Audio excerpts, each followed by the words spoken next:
ফলতা নিয়ে সবার মনেই প্রশ্ন ছিল, আর ফলতা হচ্ছে ব্ল্যাক স্পট। পুরো নির্বাচন নিয়ে এক্সে পোস্ট করে তীব্র প্রতিক্রিয়া দিয়েছেন অভিষেক বন্দ্যোপাধ্যায়। তিনি লিখছেন যে 10 বার জন্ম নিলেও আমার ডায়মন্ড হারবার মডেলকে কালিমালিপ্ত করতে পারবেন না। আপনাদের যা কিছু আছে সব নিয়ে চলে আসুন।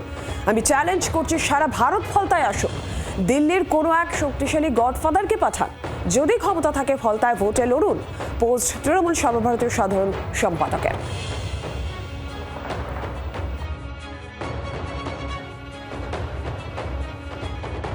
ফলতা বিধানসভায় 21শে মে পুরো ফলতায় পুনর্নির্বাচন ঘোষণা করেছেন জ্ঞানেশ কুমারের নির্বাচন কমিশন। প্রশ্ন এক, যে আপনাদের বজ্রবাটুনি কি তাহলে ফসকা গেরো? এত কিছু তারপর গোটা ফলতা জুড়ে রিগিং হলো, আর আপনারা দিনের দিন ধরতে পারলেন না। তার 3 দিন বাদে গন্ডারের গায়ে সুড়সুড়ি দিলে 3 দিন পর হাসে।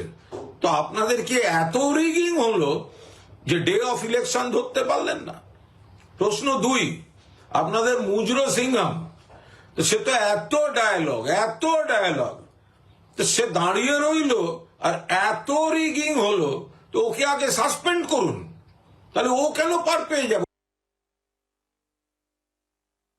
ফলতা নিয়ে সবার মনেই প্রশ্ন ছিল, আর ফলতা হচ্ছে ব্ল্যাক স্পট পশ্চিমবাংলার ইলেকশনে, এবারের 26-এর সাধারণ নির্বাচনে। লোক রাস্তায় এসে প্রতিবাদ করছে, ওদের ভয় দেখানো হচ্ছে, ভোট দিতে দেওয়া হচ্ছে না। তো স্বাভাবিকভাবে এক একটা বুথের ওরা হিসাব দিয়েছেন কেন কোথায় রিপোলিং হচ্ছে। এই ধরনের যে রাক্ষসী প্রবৃত্তির লোকেদেরকে না সবার সামনে এক্সপোজ করার দরকার ছিল, সেটা ইলেকশন কমিশন করেছেন, তাদেরকে ধন্যবাদ।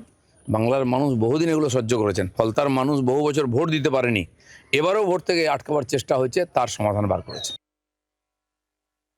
কথা, গোটা বিধানসভা কেন্দ্রের ভোটটাকে বাতিল করা বা রিপোল করা, এটা হচ্ছে আনপ্রেসিডেন্টেড।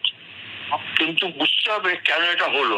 যেদিন ভোট হয়েছিল তার পরের দিনই রিপোল করে দিলে ভালো হতো, কিন্তু এখন নিশ্চয়ই ওরা খতিয়ে দেখেছে, সিসিটিভি বন্ধ করে দেওয়া হয়েছিল, অন্যান্য অনেক কিছু ব্যাপার আছে।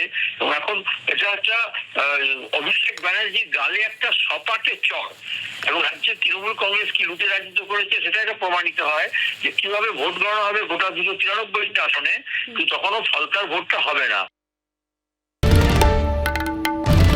বাংলার আওয়াজ, বাঙালির আবেগ, জি 24 ঘন্টা।